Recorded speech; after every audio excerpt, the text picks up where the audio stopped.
Well, joining us in the studio, I'm glad to have a former political editor with this newspaper and media advisor to previous PDP National Chairman, Ike Abony. He's also a political associate of Peter Obi. Thank you so much for joining us. Thank you for inviting me. Yeah, I mean, you've issued a statement trying to clarify what actually happened. I mean, can you reflect on that meeting between Peter Obi and Deji Adeyanju? And you have said that Deji had wanted a ticket for the Anambra federal constituency to be given to him by the Labour Party. But of course, maybe because he didn't get that, that could have led to this kind of comments. Well, I wouldn't want to go into insinuating from that angle. I was actually at the meeting, not only at the meeting, but I brokered it. When I was in PDP, I headed a media committee to revive PDP. And at that time, some of these activists were coming around, and Deji was among them. That was when I met Deji, and we cultivated a relationship. So immediately after Mr. Peter Obi got the Labour Party ticket in May 2022. The euphoria of that time, Deji was contemplating running for House of Representatives for Abuja. And I felt that the Labour Party needed somebody like him who is young and activist, popular and all those things. And I discussed it with Obi. I said, look, we need somebody like this who can try to arouse the public. And arranged for us to meet. And the three of us met in the night. And we discussed amicably.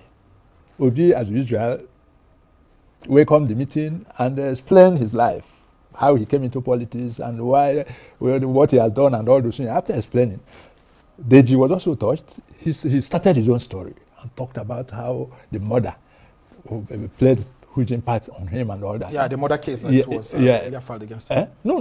Or his own mother. Oh, okay. I thought you understand? No. I didn't have it. Okay. We didn't discuss any other thing except after Obi finished his story, Deji now told his own story. And at the end of the day, we left there. It was a long discussion and a very friendly discussion. Because before then, Deji was in the public space, various statements and all that, supporting that this is the best man for this job. So it was based on that the meeting was even brokered in the first place. And after the meeting, 4 weeks after, he issued a statement, tweeted that Obi told him in that meeting that invested government money in his family business. That's the Anambra State government. Yes, government money in his family business. I couldn't imagine whether it's the one I attended. And you were there all through? Was there also any offer of monetary inducement? I was there. Not only that, I was there. I left there with Deji. Interesting. So when I saw that statement, my initial reaction was that could they have met without me? Somewhere else, apart from that meeting. You understand? Because the way he presented it was so assertive that it would be difficult for you to begin to doubt whether it's the one who participated. So I called Deji. I said, what happened? Did you meet with Peter Obi in another place after I left or another place? He didn't give me any response. And I issued a statement 2022. Yeah, I mean, I received that statement. Yes. We reported it. And you've just gone ahead to issue another statement. I mean, but what do you think would be the primary motive for Adeyanju's revelation? Because he says he's prepared to go to court if indeed Obi takes him to court and that he has evidence. Well, I am curious because I will love to know, in terms of what may have prompted it, that will be going into Deji's mind, which I don't want to go. You understand? But I'm curious to see if this matter goes to court.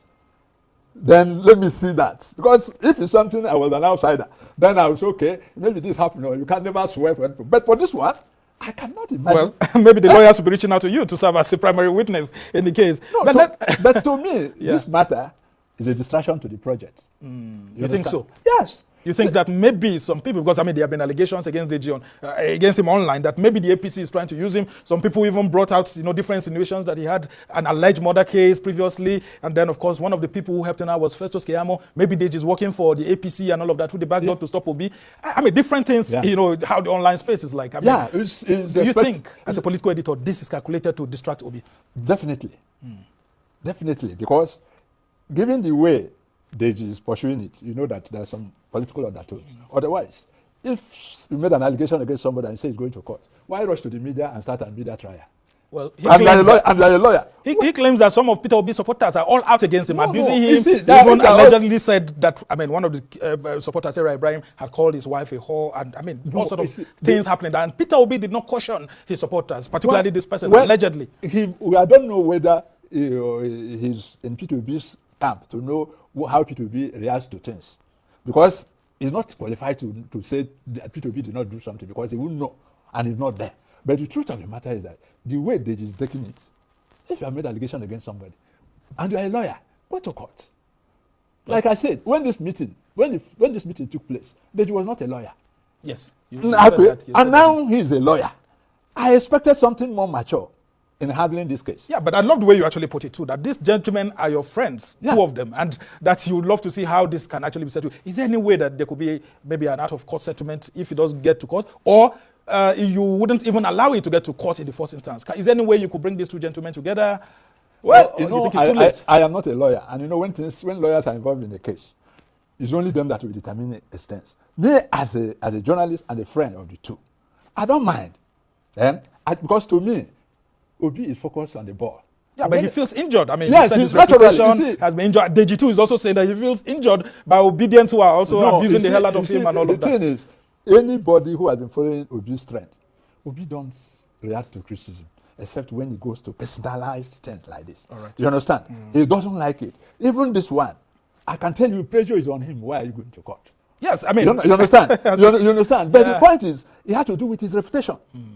So at a point, you have to look at both ways. But it doesn't mean it cannot be out of court. You understand? It's something that can be settled out of court. But it depends on the disposition of... If the media trial continues, nobody will just sit down and wait. But the most important thing is that it's a distraction to the main project. All right, Abonyi, before we actually end this conversation, I want to speak from a higher level.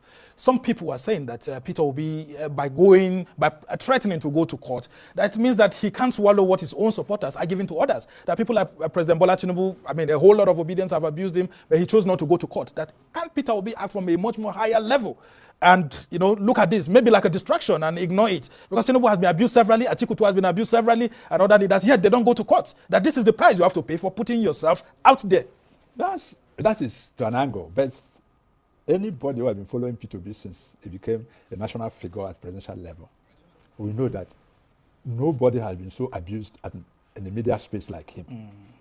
Somebody like Reno Mokori was hired just to attack him. Has he talked to me? Has he to God? I mean, there are so many of that. Always read. You understand? There are so many other characters. You understand?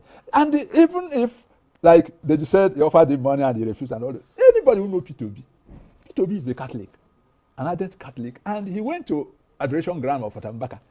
And Mbaka wanted him to pronounce amount with the crowd there who will clap for him and they will pray to him and say, look, I don't mention money. Yeah. Show me the project, I'll do for you. And I will do it. And this created some dispute between him and Mbaka. That is Peter Obi when it comes to money issue. This matter, there are so many criticisms Obi has received. It's because this touched on his person.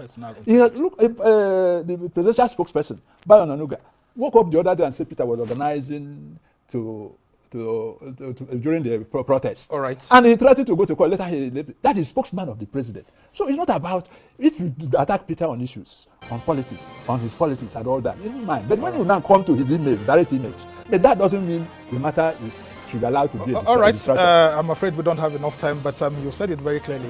Both gentlemen are your friends, and we just hope that people like you and other elders can get involved and see how they can resolve this mutually. I mean, so that it doesn't get to court and all of that. Well, we pray so because why we don't want the distraction to the main project. Okay. And what is the main project?